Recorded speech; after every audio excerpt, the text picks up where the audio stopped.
And we're live.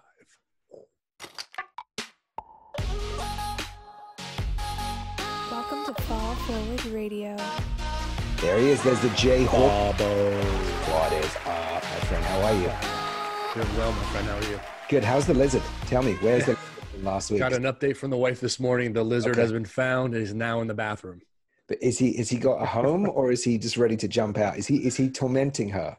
He's following her around the house. We're gonna have to get him out today. He's For being those of you- evicted. For those of you guys that didn't see that last week's episode, we had when Jay moved, there was a lizard caught in the couch that we both saw, and we decided not to say anything about it, hoping it'd be fine. It jumped out and scared the life out of his wife. So when he called me, that was hysterical. So love that. Confirmation text today. He's been found. Oh, okay, good, fine. But I think he should stay in the house now. I think he's part of the structure.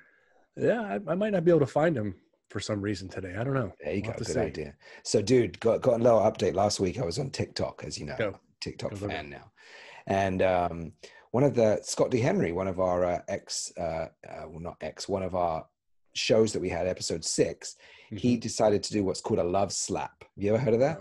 No, I'm wondering where this is going right now. So no, it's okay. A slap lightly. is send love and positivity. So what that means is when you go live, like me, when you're a minor celebrity, he sends people from his lives, which has 20,000 people in there, to come and say hi to me and send me some love and show hearts. Gained 3,000 new followers from that. So now Good job, buddy. Getting big time now. So the message is getting out there. So man. You have to be careful. In a couple of weeks, they're going to be followed around by paparazzi. So all these acronyms in TikTok, I'm a little bit lost. Never heard slap before. No, I'm showing my age here. No, I'd never heard of it either, but I like that. Slap, send love and positivity. So that's cool. So if someone kicks you off of your TikTok account, or you do vice versa, is that called ticked off? You spent way too long thinking like that. I love it. What do you mean long? That was pretty quick. See how red I go when I laugh? Anyway, so tell the viewers, tell our full forward fanatics about what's coming up. What's our structure, just for anyone that's tuning in for the first time. So our structure, we're trying to bring inspirational stories of everyday people out to the world. The news is doom and gloom constantly.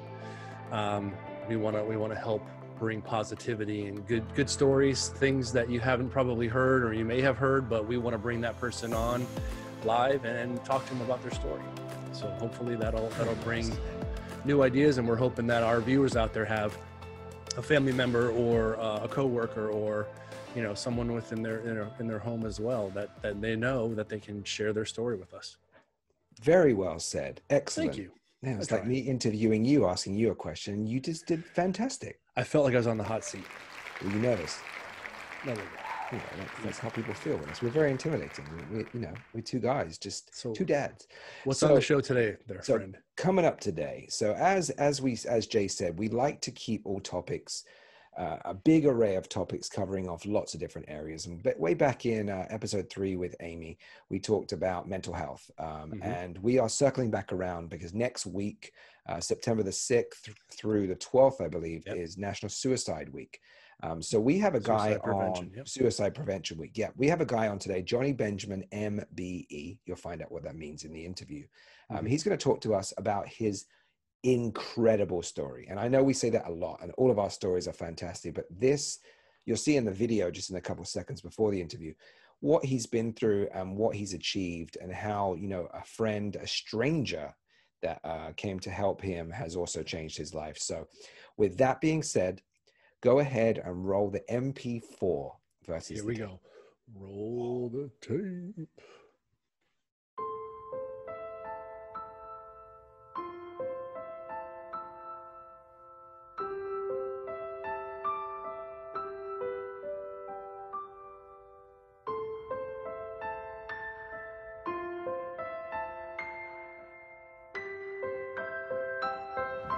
He was the first person to give me hope, and his words actually prompted my recovery. Now I need your help to find him.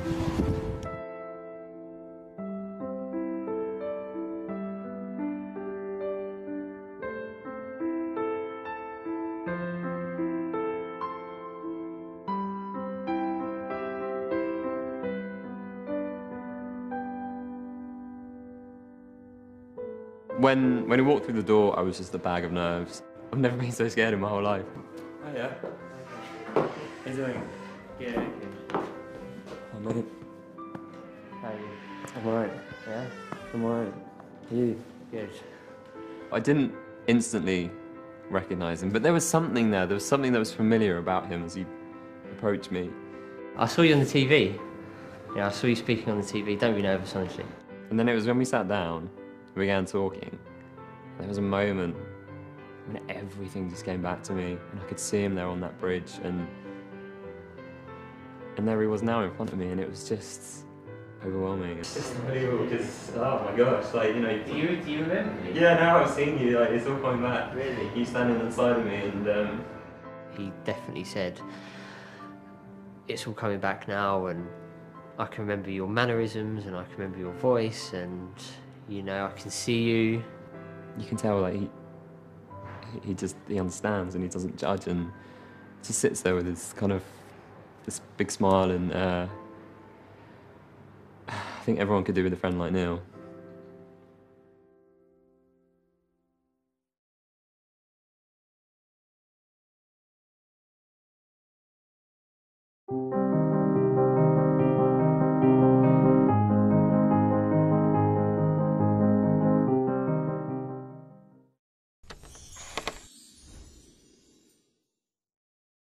So we are here with Mr. Jonny Benjamin, the mental health campaigner and author and vlogger in the flesh. How are you, Jonny? Yeah, I'm all right. How are you? Thanks for being here with us. We appreciate it. No, thanks for having me. Thank you. Yeah, I'm looking forward to it. It's Quite an inspirational story we just watched in that video, I have to tell you. Oh, yeah, absolutely. Really, really inspirational. Well, Jonny, I don't know if you know that you were a referral to us from the crew at You Donate, We Deliver. I'm sure I think you know Katie pretty well, or she's reached out with you guys. So big thanks to them. And we're just super happy to have you on here. As Jay said, we've done our research. We've looked at the videos. We've looked about the organization. And I guess we just want to start off with you to tell us just a little bit about your story. I'm sure you've said this 100,000 times, so you're a pro on this. So just a little bit about, It's always good to hear from the source. Exactly. Sure. So take it away, my friend. Sure. Yeah. So I guess I had a typical sort of like childhood growing up. Yeah, it's kind of typical. But well, my mental health issues started really young, actually. So yeah, family life was all good and school and everything, but I don't know. My parents recognized from a young age, yeah, that there was something that I don't know was different. Let's say, and so they took me to a child psychologist, and yeah, we knew early on, but I guess my kind of real mental health issues came out in my teenage years. Yeah, and like sort of particularly in my mid-teens, I really started struggling, and I didn't understand what was going on. We didn't talk about it really at school. I thought I could run away from everything. I thought that everything would just pass, which obviously it doesn't. And I just ended up becoming really unwell. So when I was 20, I was put into a psychiatric hospital and given a diagnosis of something called schizoaffective disorder, which is like a combination of schizophrenia and bipolar, which was tough. It was tough getting that diagnosis, and obviously being put into this hospital was hard. And so much so that I ended up running away from the hospital. A month into my stay, I gave up. I gave up. I thought I wasn't going to get better. The sort of outlook wasn't very good for me. So I just thought, life wasn't worth living. I didn't believe it was worth living. So I ran away from this hospital, and I ended up on a bridge, on the edge of a bridge. But thankfully for me, a stranger was walking past, and he came and he stood next to me and he began to talk to me. And yeah, we had this really incredible conversation. Just there was something about him. He was just so kind. It was really kind. It was just so kind and open, and he wanted to talk. Like, yeah, he really wanted to talk, and he wasn't afraid to talk about my mental health or suicide as well. And suicide is it's a difficult subject. But yeah, we had this conversation, and I think for me there were two things that he said which changed everything for me. And the first thing was, he said to me, he said, "Don't be embarrassed. Don't need to be embarrassed." And I needed to hear that, because I was so embarrassed. And then the second thing that he said that, and I think the thing that like really got through to me, the second thing he said was, "You'll be all right, mate. You'll be all right. You'll get there." And I don't know. I needed to hear that from someone. Yeah, the support mechanism. Oh, for sure. I wasn't getting that in the hospital where I was. Yep. Such a small comment, just to say, "You'll be all right, mate." That's it. I mean, which is such a it could mean so many different things, but for you, that was just, that resonated with you, obviously. Yeah. It just, because my psychiatrist was saying to me and to my family, "We don't know what's going to happen to Jonny. We just don't know. We just don't know." But this guy he had such like conviction when he said to me, "You'll be all right, you'll get better." And I hadn't had that conviction from, doctors and nurses.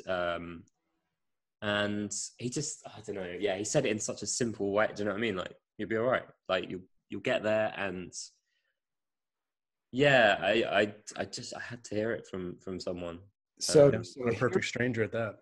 So Yeah. hearing that, just hearing "You'll be okay, mate," compared to whatever else or whatever the doctors and nurses weren't saying, was it kind of more of an aspect of, this is a real person, he genuinely means this, versus someone in a hospital saying things that, in inverted quotes, they have to say, or they have their manual of what they should and shouldn't say? Did it feel like he was the kind of guy that actually genuinely cared and was saying, "It will be fine"? Yeah, this is it. So I'd been in the hospital for a month.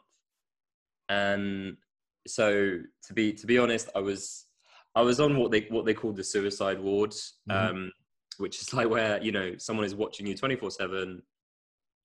They barely talk to you. They're just there to watch you and keep you from harming yourself is really what yeah, they're which supposed I to do. get. But this was the first time in a month that I'd had a like human conversation where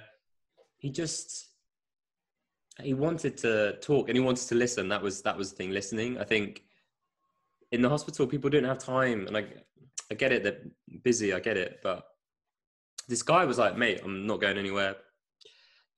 Just, I'm here." And again, I think that was really powerful, just someone that, and he really wasn't going anywhere. It was really grounded and rooted to the spot, He was there. He was committed, and again, I hadn't had that. I needed that, I guess. Jonny, if you don't mind me asking, with respect to Neil and talking to you that day, I'm curious. When all this was going on, obviously you were in a different place when he approached you. Did he, from talking to him, did he see you as looking like you were having some issues going on, and that what immediately focused him on going over to you? Was that going on? Was some like kind of distress happening, or you just happened to be standing there kind of, yeah, no, it was quite obvious. Yeah, it was quite obvious to him. But yeah, I'd basically climbed over the edge of okay. So I was on the ledge. So yeah, it was obvious to him. To be completely frank, when he first came over to me and started talking, I didn't want to talk to him. I told him to go away. I just wanted him to leave me alone. I didn't want to talk to anyone. But there was something about him. Again, he just was really like, grounded. Like he was like, "I'm not going anywhere." Just watching him on the videos, he looks like an approachable guy, very warm guy. you know, someone you can sit down there and have a conversation with, even if he doesn't know you. And that's Yeah, he is. So he's, I wish I had like his quality where he doesn't hesitate. Like, so, you know, I've been with him and maybe we're on a train and there's an argument, you know, or like further down the carriage on the train, and he doesn't hesitate to, like, you know, I'd be like, oh, shall I go in? Shall I say something? He's like, right, I'm going in. Like, he doesn't, which I think is an amazing quality, to like not have that he doesn't have like a filter. Yeah. You know what I mean? Like, he always goes in and talks to it. Just, he seems like he leads his life with good intentions, and that's probably his character. Yeah. Which is why he brought. So Jonny, another question, a couple questions for you. How long was it that you would say you were up there, you know, you had your feet over, like you said, before he actually came over to you? I mean, what was the time frame, or would you not remember how long it was? I to be honest, my memory is quite hazy. Yeah. I know it wasn't that long. It wasn't that long. I was just curious if anybody else came over to you, or they just carried on. You know, it's one of those things where you walk down the street, and if you painted murals on the top of a building, majority of people wouldn't see them because they're just so focused in their daily life that they don't even notice all these things. So I'm curious, there probably was hundreds of people that just walked straight past you and didn't say anything because they weren't focusing on anything else except what's going on in their life. And it sounded to me like Neil, you know, like you said, he wasn't thinking about himself. He went over there to think about what you needed, which is clearly, like you said, that's exactly what you needed at that time. So the interesting thing, and you know, I wasn't paying attention. You know, I was focused right out to the water. Do you know what I mean? So, but he obviously was very aware, and so basically, he tells me that, you know, initially, he saw me in the distance when he was walking onto the bridge. And there were other people there walking, and people were, you know, looking, but they didn't want to interact. But then as soon as he started interacting, other people then were like, of course, like apparently like making copycats. My phone. Yeah. I mean, we see it all the time. It's kind of the behavior of society, I guess. It just takes one person to get involved, and then suddenly, like, it's like a movement when you see these people on hills, you know, that start a movement. One starts dancing, and then all of a sudden someone else looks over and goes, okay, well, he's doing it, so I'll do it. But you know, the fact for Neil to Neil, aka Mike, which I want to get into a little bit there, but it seemed like you said, he just walked over to you and was very calm and collective, and that's very difficult for a lot of people to do. Absolutely. And particularly around, you know, seeing someone in a mental health crisis, seeing someone that's mentally unwell. I mean, if it was someone that was physically unwell, you know, that fell over or was having a stroke or I imagine that people would be more I don't know, they'd be more likely to approach. But when it's mental health, because I think a lot is to do with like the media. The media hasn't always portrayed mental health in the best light. So I think people are scared. You know, if they see someone in distress mentally, they're scared to approach or, you know, to interact. And, you know, but you know, I mean, so, you know, the thing that Neil always gets asked is, did you have training? Did you have any background? And he says, no, I just sort of was human. Yeah. It's beautiful. Yeah. So let's talk about Neil, aka Mike. So I'm sure hundreds of thousands of people know your story. The next step was he carried on, went to work, and then you went on a mission to find him. And one of the questions, I'm not sure, I may have missed it, but what was the period of time from the time you started to look for him until you found him, and what was your kind of way of doing it? So firstly, there was a big period. There was a big gap between. So after he talked to me and he talked me down, we were going to go for a coffee, but basically the police showed up, and we didn't get the chance. And that was like the very beginning of a long road to recovery, I guess. Yeah. You know, a long road. So basically, it was 6 years in between. Wow. That I know it's a long time, but I had to be in a good place. You know what I mean? Yeah, of course. Yeah, it took a long time. Like, it took a long time to, you know, medication and therapy, and it took a long time. But yeah, it was 6 years, and then 6 years on, I decided to find him, and did a social media campaign. To be honest, I didn't think that, you know, we'd find him, because it's 6 years had passed, and you know, it could be anywhere. I didn't get it's not like we exchanged details. It could be anywhere. So if I'm honest, I didn't think we'd find him. I thought, you know, this would be a good way to raise awareness of mental health, and also suicide as well. You know, it will get people talking about it. But the response was amazing on social media, and it took 2 weeks. It just took 2 weeks. That's it. Wow. Yeah, I know. Through Facebook, his wife saw the post. A friend of a friend of a friend had posted, and you know, it got through to her, and so she found it, she saw it, and she obviously told Nick. So I got his name wrong. Because, you know, like you know, as I said before, my memory was kind of hazy of that day. I didn't remember all the facts. So anyway, in my head, his name was Mike. So I called the campaign "Find Mike." Yeah. But obviously, it was Neil. Even better. Exactly. And so he came forward. His wife saw it, the post, and obviously she told Neil, and Neil came forward. But actually, just to say that the most extraordinary thing was we in between, we had 38 people come forwards saying, "Oh, I think it might have been me that stopped you," or I think it might have been my cousin or family friend. Do you know what I mean? Like, yeah. And the thing that really gets me is that these people were genuine. They had stopped someone else, not me. Right. They had stopped someone on a bridge, you know, years ago from jumping off. So even if you hadn't found Mike, you were actually, with your campaign, you were still doing awareness, and the fact that 30 people came forward is great to hear that 30 people helped other people in that situation.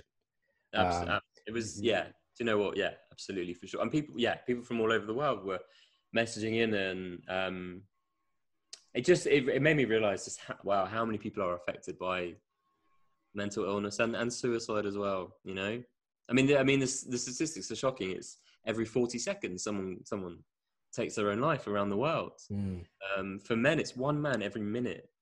Wow. You know, which is and I think it's some of those statistics that people don't want to look at. They hear it, but they don't want to. I don't want to think about things like that. But if people like you didn't think about those situations, then it will probably be worse. And the fact that you're actually now doing something about it, using, when I say platform, please don't take this the wrong way, but just, you know, with the exposure that you had, you haven't used the exposure to become a celebrity. You've used the exposure to tell people it's going to be okay. And, you know, using those 3 words, "It's okay, mate," you know, and I can say it being English myself, and you know, all those Americans sitting with note from the flag behind you. Sitting below me, everyone says "it's okay, mate." You know, they use it, but it's three very powerful words. Okay, so jumping forward, went through that. You found him. That, got to tell you, in the video, and I know Jay did as well.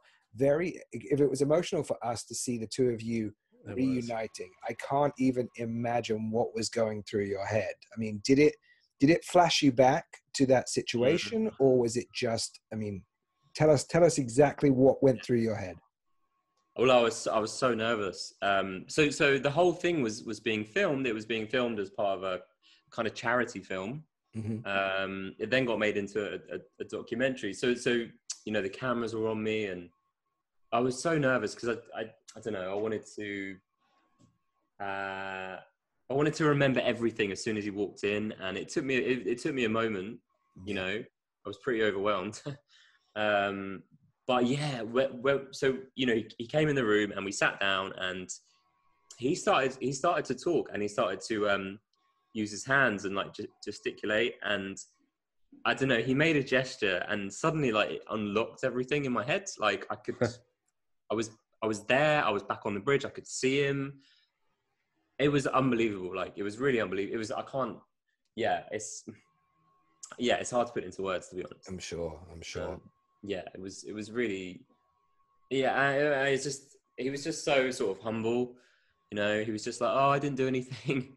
You know, you did all the hard work. But I mean, yeah, I can't, I haven't ever had an experience like that. It's really, yeah, it's really something.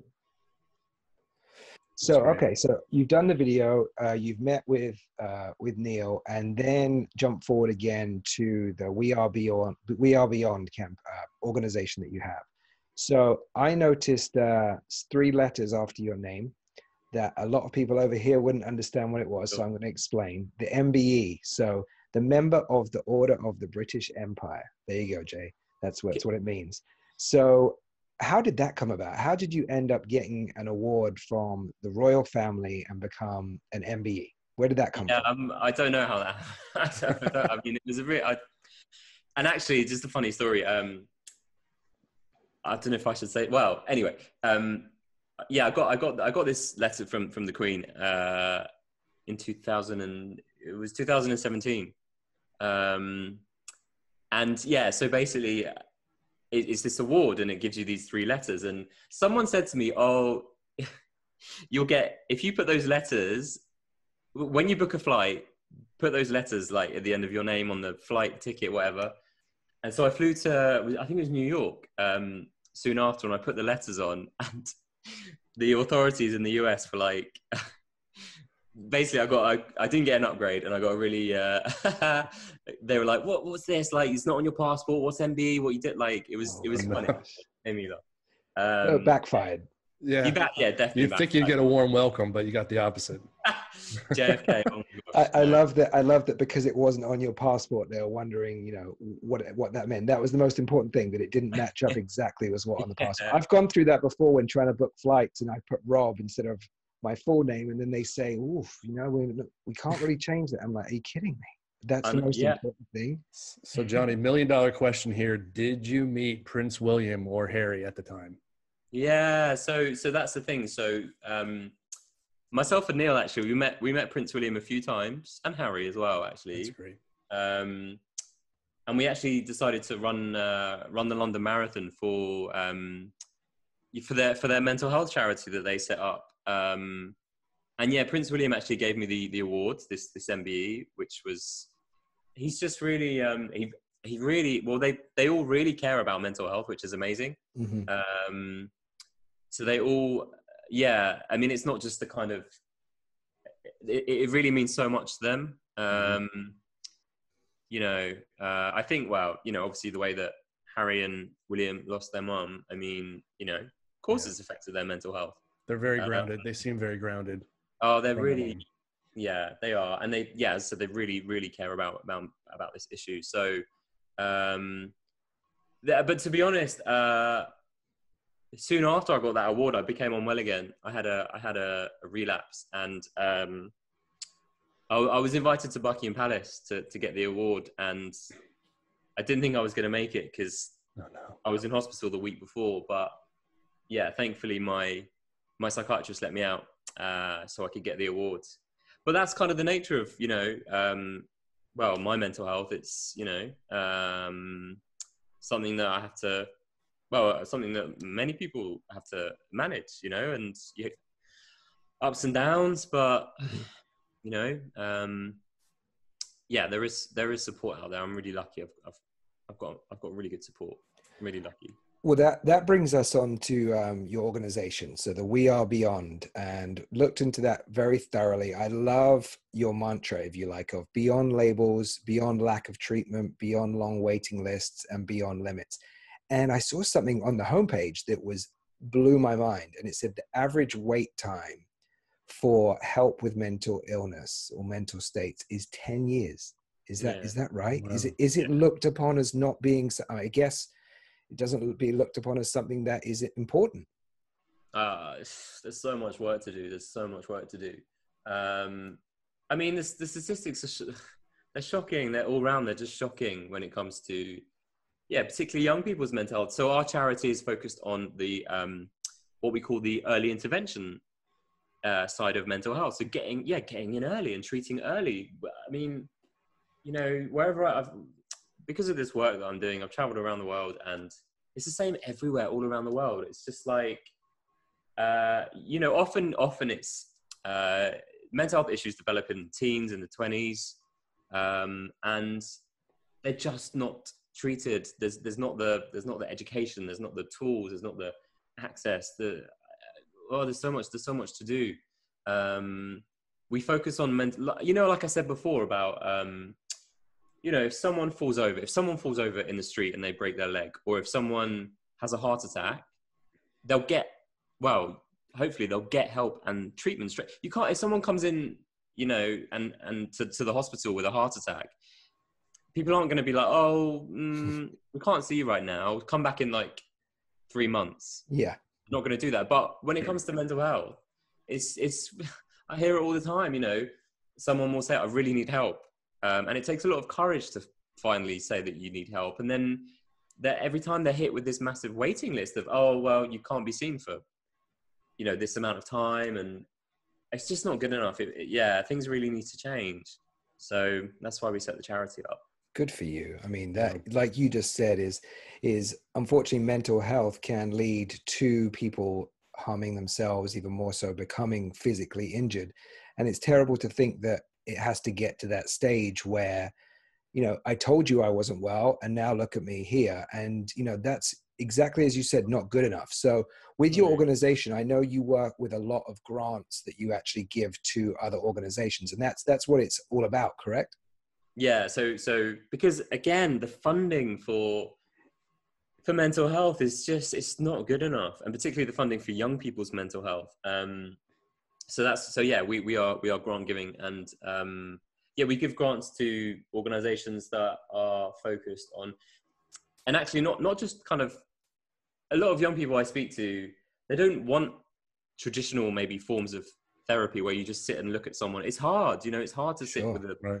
you know, it took me a long time to be able to sit and look someone in the eyes and say what was going on in my head. I was so embarrassed. And, you know, we're trying to put funding into, yeah, maybe non-traditional types of treatment therapy, because it's just, it doesn't work for a lot of people. You know, the traditional, you sit, look at, and you know, you're just expected to pour everything out, this stranger. Well, yeah. So, but we're also, we want to be like a bit of a, yeah, you use the word platform, a bit of a platform, a bit of a voice for young people with mental health issues, because so often they don't get their voices heard, you know, they're not listened to.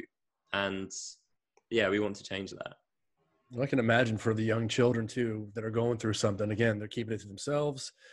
They meet someone like you who's gone through something on their own right. They can, quite frankly, identify and see that you're there, you've gone through it. They can, you know, maybe identify to some degree, or you can with them, and help sort some items out with them as well. So, see, I think also, Jonny, is when you look at your stereotypical psychiatrist, it's that thought of, you lay on a big long sofa, it's an old man with his glasses at the end of the nose and his pad, and he asks you questions. You know, when a younger kid looks at you, a young guy, very cool, you know, has been through the situations, it must help a lot of people. And you said that Neil used a really good saying, which was, don't be embarrassed. And I think that is incredibly powerful. The fact is that that's probably why young kids don't do anything. As Jay just said, they don't say anything because they're embarrassed.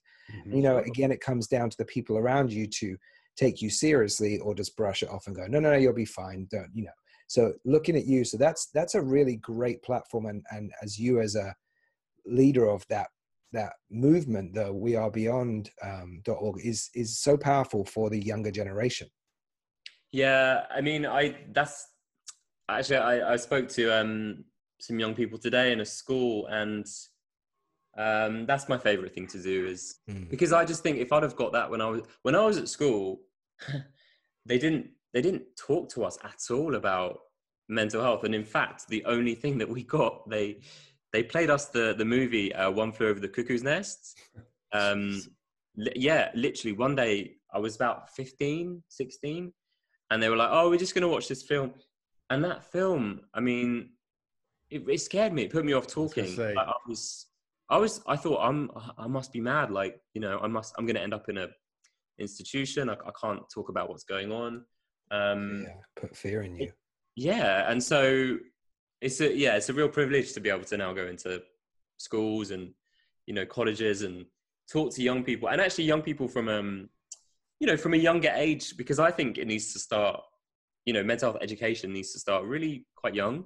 Just like, you know, we teach our kids to, you know, the importance of like brushing their teeth, their dental health. You know, why don't we teach our kids the importance of looking after their mental health? You know, the brain, just all their, you know, when I was at school, again, we did so much like sport, looking after our physical health. Preparation Just for it. so much. What's that? Doing preparations for sports and whatnot. Why not get yourself aware of what could be or what can happen? Exactly. We just don't place enough emphasis on teaching people how to look after their, particularly the time that we're living. We've been living in a really challenging time, you know, and it's not ending. And obviously, you know, there's a big focus on people's physical health because of the virus, but we also need to be focusing on people's mental health, because the mental health 100%. impact as well, Yeah. you know, it's huge. And that kind of brings me to a thought with respect to what you're saying.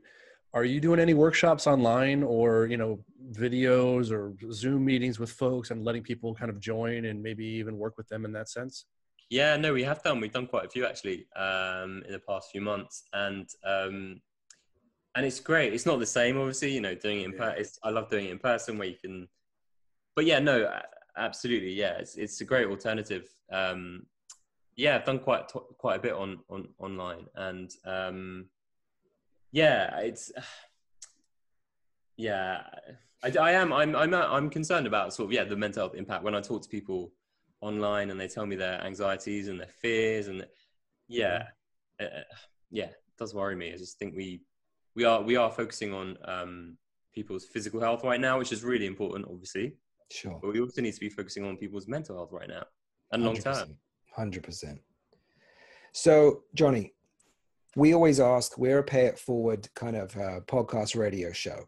What can we do to help spread your message even more? Give us some ideas of what we can do. Obviously, this is going to go out on YouTube, on all the podcast stations. We're going to have the website up there. We're going to put it in the description. But what can we do, if anything, to help make people more aware of what you guys are doing?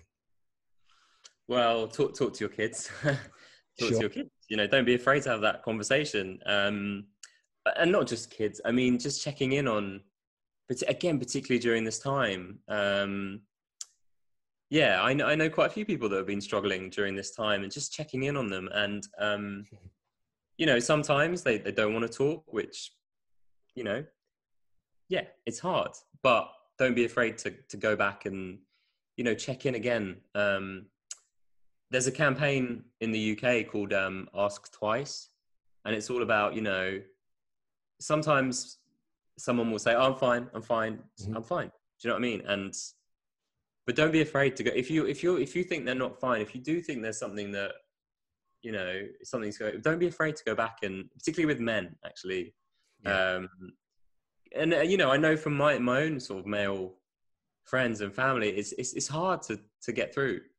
If I know they're struggling, and it's hard to get through. So don't be afraid to, you know, go back and gently, in a gentle way, you know, just check in, and again, and then again, and in a gentle, and it, you know, don't underestimate it. Things are going in, you know, you are, because I think I talk to a lot of people that say, oh, you know, I'm trying to talk to this person and it's not getting through.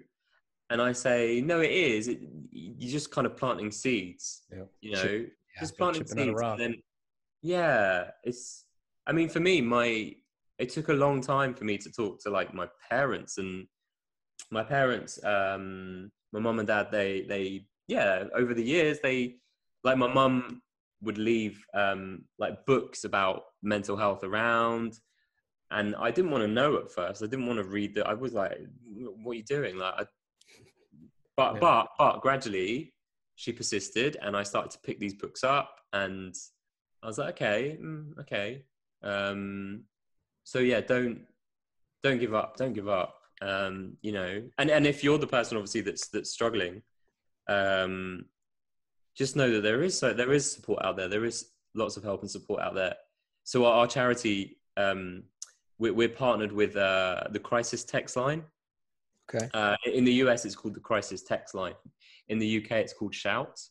And basically it's 24/7 help and support by text, by SMS By text. Okay. For everyone, particularly young people, though. We know that young people are accessing it a lot at the moment. And 24/7 it's there. So don't be afraid and it's all like anonymous. So I love that. You'll be met with someone that's, a trained counselor. So there is help and support out there. We're definitely going to put that on the show and just let everybody know about that it's out there, because I didn't know anything about that. And what you just said was really simple, but really made me think of who, and when you said just check in, it's just, it's like you think, wow, everyone thinks about themselves way too much. And there's other people out there that do need the support and help. It's not like I'm going to go through my phone book and figure out, but I know the people that I would check in on, and it means a lot to show, when you say to someone, I'm there, if you need me, if not, then don't worry. And, some people will turn around eventually, like you said, and men are much more, I guess Stubborn. it's our stubbornness. Stubborn. Yeah, no, we're fine. Don't worry about me. We could find out the directions ourselves. We don't need to ask anybody. Yeah, it's true. Exactly. It's so true. So, Jonny, it's just been an absolute pleasure talking to you. I really, first of all, I appreciate you spending the time to come on here and talk about your story.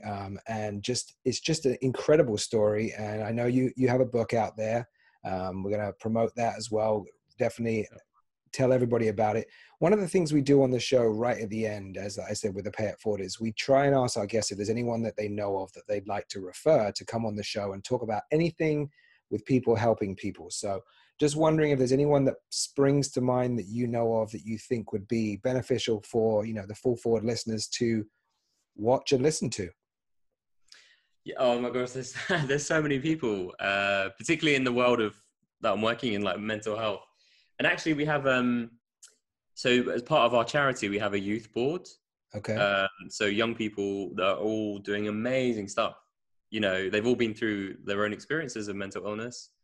And they're all doing amazing stuff now. And one in particular, his name's Ben West. Mm-hmm. And unfortunately, Ben lost his brother to suicide a couple of years ago. And Ben, obviously went through a really tough time losing his younger brother to suicide. But he's decided to start a campaign which is all about trying to get mental health, as I mentioned before, mental health into schools, mental health to be like on the curriculum in schools, being taught.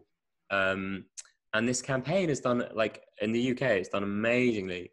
It's got through to the government, and he's raised loads of money. He's set up these like walks in memory of his brother.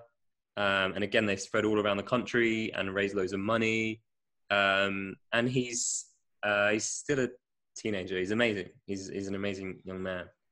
Well, so, just the way you talk about him, he seems like he's inspiring. very.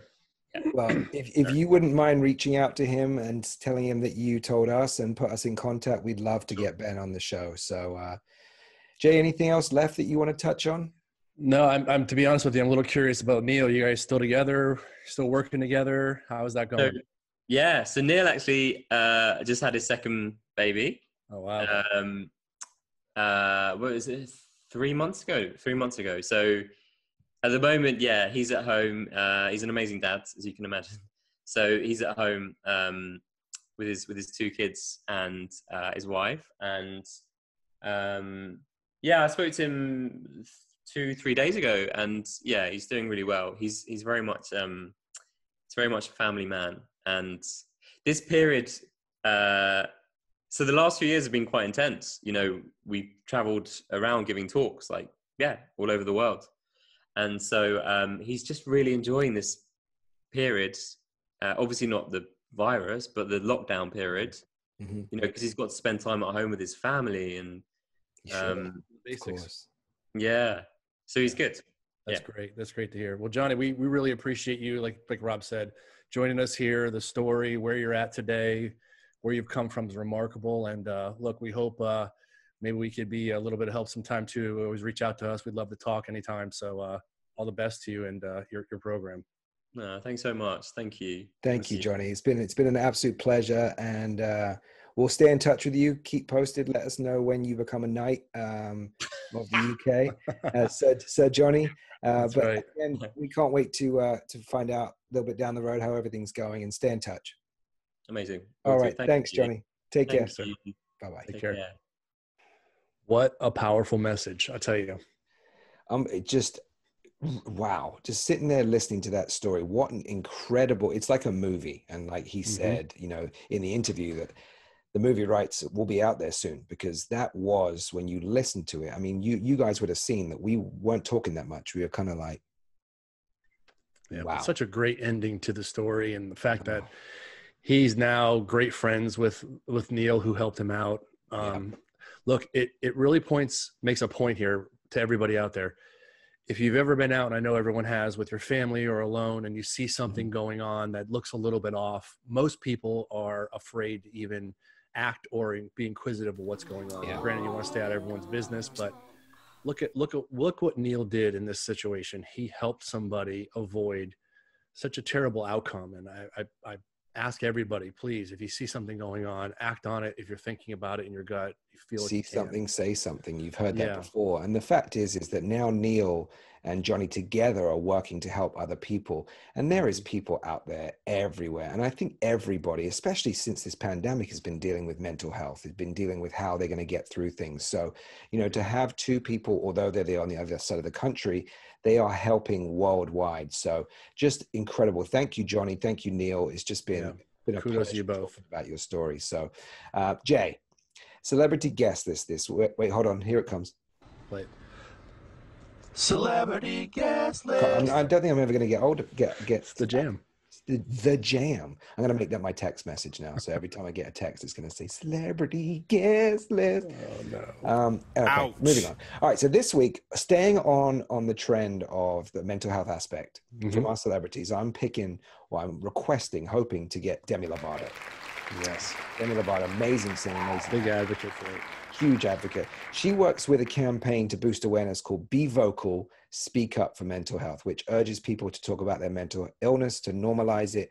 And she's so passionate because she suffered from mental illness for years without having the words to describe it. So that's a real big thing, is people do suffer for things, but they never say anything about it. So interesting you say that too, though. You know, Michael Phelps has been on TV recently talking about it himself, and he's promoting an app where people can call in or use their phone and get a video or telemedicine type interview with a psychologist. I think he'd be an interesting person to have come on here and talk about his story as well.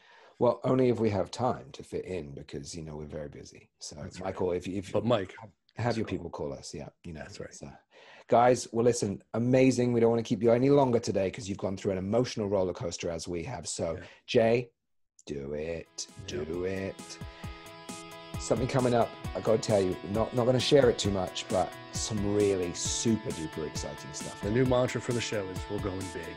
We're going big. Go big or go home. And that saying, it's Rob C in the place to be. Yeah, you know me. 1, 2, 3, ABC.